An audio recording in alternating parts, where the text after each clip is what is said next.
ಎಲ್ಲರಿಗೂ ನಮಸ್ಕಾರ. ನಾನಿವತ್ತು ಸಿಂಪಲ್ಲಾಗಿ ಮೋಮೋಸ್ ಮತ್ತು ಚಟ್ನಿ ಮಾಡೋದನ್ನು ಹೇಳ್ಕೊಡ್ತೀನಿ. ಮೋಮೋಸ್ ಮಾಡಲಿಕ್ಕೆ ನಾನು ಸಿಂಪಲ್ಲಾಗಿ ಇಷ್ಟ ತೊಗೋತೀನಿ.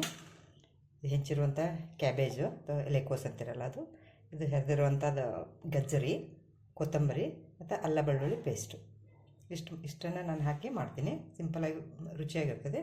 ಒಂದ್ಸರಿ ಟ್ರೈ ಮಾಡಿರಿ ನೀವು. ಮತ್ತು ಚಟ್ನಿಗೆ ಒಂದು 3 ಟೊಮಾಟೊ ತೊಗೊಂಡಿದ್ದೀನಿ. ಇದು ಜವಾರಿ ಮೆಣಸಿನ್ಕಾಯಿ, ಸ್ವಲ್ಪ ಅದಕ್ಕೇನು ಖಾರ ಹಾಕೋದಿಲ್ಲ ಅಂತೇಳಿ ಇದು ಸ್ವಲ್ಪ ಜವಾರಿ ಮೆಣಸಿನ್ಕಾಯಿ ತೊಗೊಂಡು ಚಟ್ನಿ ಖಾರ ಮಾಡ್ತೀನಿ. ಆಮೇಲೆ ಬೆಳ್ಳುಳ್ಳಿ,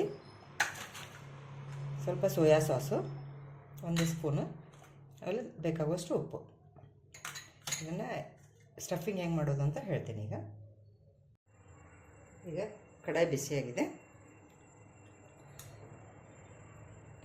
4 ಟೀ ಸ್ಪೂನ್ದಿಂದ ಎಣ್ಣೆ ಹಾಕೋತೀನಿ. ಇದಕ್ಕೆ ಎಣ್ಣೆ ಜಾಸ್ತಿ ಬೇಕಾಗಿಲ್ಲ.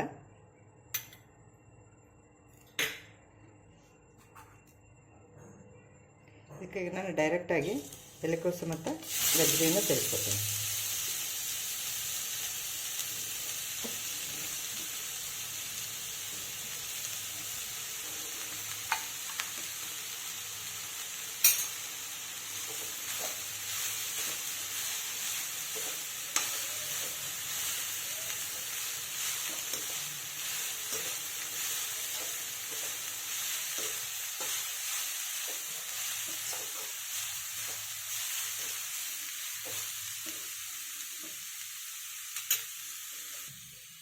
ಇದನ್ನೀಗ ಮಂದ ಉರಿಯಲ್ಲಿ ಲೋ ಫ್ಲೇಮಲ್ಲಿ ಇದನ್ನೆಲ್ಲ ನೀರಿನ ಅಂಶ ಹೋಗಬೇಕು, ಅಷ್ಟೊತ್ತನ ಇದನ್ನು ಬೇಯಿಸೋಣ.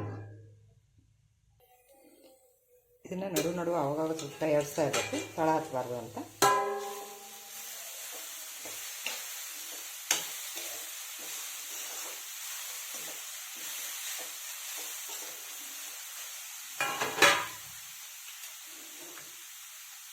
ಇದಕ್ಕೀಗ ಬೇಕಾಗುವಷ್ಟು ಉಪ್ಪು ಸೇರಿಸ್ಕೊರಿ. ಉಪ್ಪು ಸೇರಿಸೋದ್ರಿಂದ ಮತ್ತೆ ನೀರು ಬಿಡ್ತದಲ್ಲ, ಅದು ನೀರು ಬಿಟ್ಟಿದ್ದು ಮತ್ತೆಲ್ಲ ಇದ್ರ ಜೊತೆ ಸೇರಿಕೊಂಡು ನೀರಿನ ಅಂಶ ಎಲ್ಲ ಕಡಿಮೆ ಆಗಬೇಕು.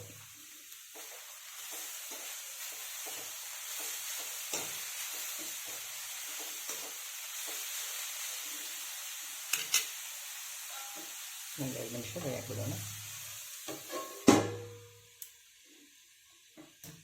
ಅಷ್ಟೊತ್ತಿನವರೆಗೂ ನಾವು ಚಟ್ನಿಯನ್ನು ಹೆಂಗೆ ಮಾಡ್ಬೇಕು ಅನ್ನೋದನ್ನು ಹೇಳ್ತೀನಿ.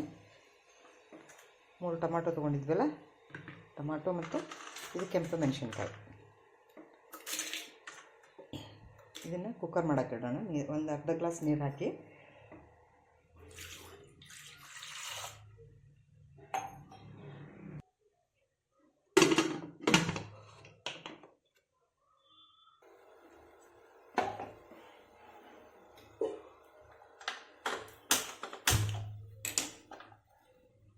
ಇದೊಂದು 2 ರಿಂದ 3 ಸಿಟಿ ಆದರೆ ಸಾಕು.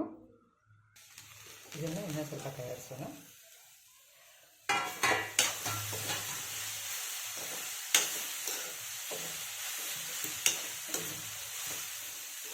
ಒಂದು 2 ನಿಮಿಷ ಆಗಿದೆ. 2 ರಿಂದ 3 ನಿಮಿಷ ಆದಮೇಲೆ ಅಲ್ಲ ಬೆಳ್ಳುಳ್ಳಿ ಇದನ್ನು ಜಜ್ಜಿಟ್ಕೊಂಡಿದ್ವಲ್ಲ, ಇದನ್ನೆಲ್ಲ ಸೇರಿಸೋಣ.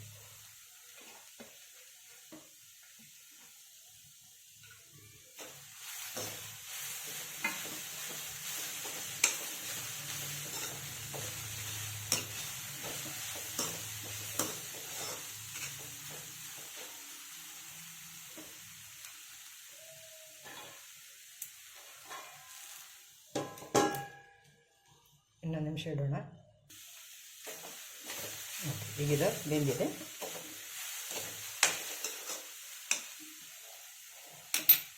ಇದನ್ನು ಆ ಕಡೆ ಚಟ್ನಿ ಆಗೋವರೆಗೂ ಸ್ವಲ್ಪ ಮುಚ್ಚಿ ಗ್ಯಾಸ್ ಆಫ್ ಮಾಡೋಣ.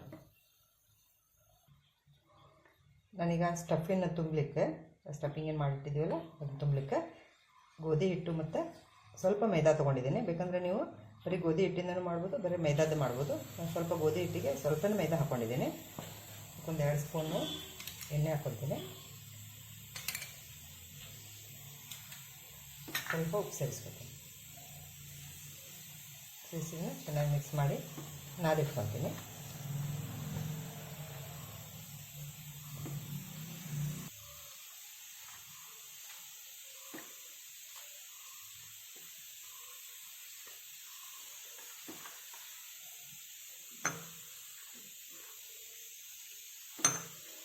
ಚಪಾತಿ ಹಿಟ್ಟಿನ ಅದಕ್ಕೆ ನಾದ್ಕೊಂಡ್ರಾಯ್ತು.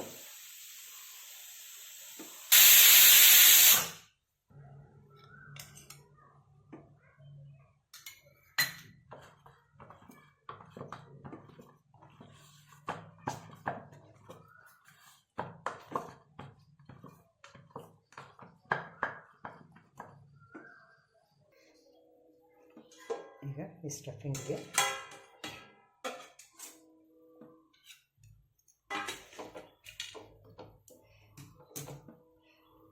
ಸ್ವಲ್ಪ ಕೊತ್ತಂಬರಿ ಸೇರಿಸ್ಕೊಳ್ಳೋಣ. ಇದು ಆಪ್ಷನಲ್ಲು, ನೀವು ಬೇಕಂದ್ರೆ ಹಾಕ್ಕೊಬೋದು, ಬೇಡದಿಲ್ಲ. ನಾನು ಸ್ವಲ್ಪ ಹಾಕ್ಕೊತೀನಿ, ರುಚಿ ಚೆನ್ನಾಗಿರ್ತೈತೆ ಅಂತ.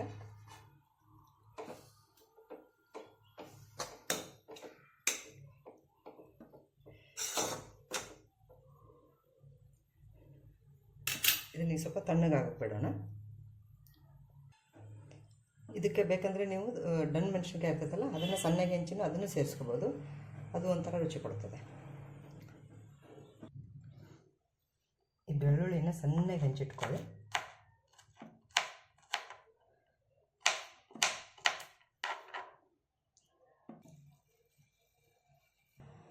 ಚಟ್ನಿ ಮಾಡಲಿಕ್ಕೆ ಟೊಮಾಟೊ ಕುದಿಯೋಕೆ ಇಟ್ಟಿದ್ವಲ್ಲ, ಅದು ಒಂದು 3 ಸೀಟಿ ಆದ್ಮೇಲೆ ಬಂದ್ ಮಾಡಿದ್ದೆ. ನೀವು ತೆಗೆದು ಸ್ವಲ್ಪ ಟೊಮಾಟೊ ಮೇಗೆ ಸಿಪ್ಪಿ ತೆಗಿಯೋಣ. ಇದು ಕುದಿಸಿದ ನೀರು ಇತ್ತಲ್ಲ, ಅದಕ್ಕೆ ಹಂಗೆ ಎತ್ತಿಟ್ಕೊರಿ. ಮುಂದೆ ನಿಮಗೆ ಕನ್ಸಿಸ್ಟೆನ್ಸಿ ಇನ್ನೂ ಸ್ವಲ್ಪ ತೆಳ್ಳಬೇಕು ಅನಿಸಿದಾಗ ಅದನ್ನು ಹಾಕ್ಕೋಬೋದು, ಅಥವಾ ಖಾರ ಕಡಿಮೆ ಆಗಿದೆ ಅನಿಸಿದಾಗ ಅದನ್ನು ಹಾಕ್ಕೋಬೋದು. ಯಾಕಂದರೆ ಮೆಣಸಿನ್ಕಾಯಿ ಕುದಿಸೋದ್ರಿಂದ ಅದರೊಳಗೆ ಖಾರ ಇರ್ತದೆ.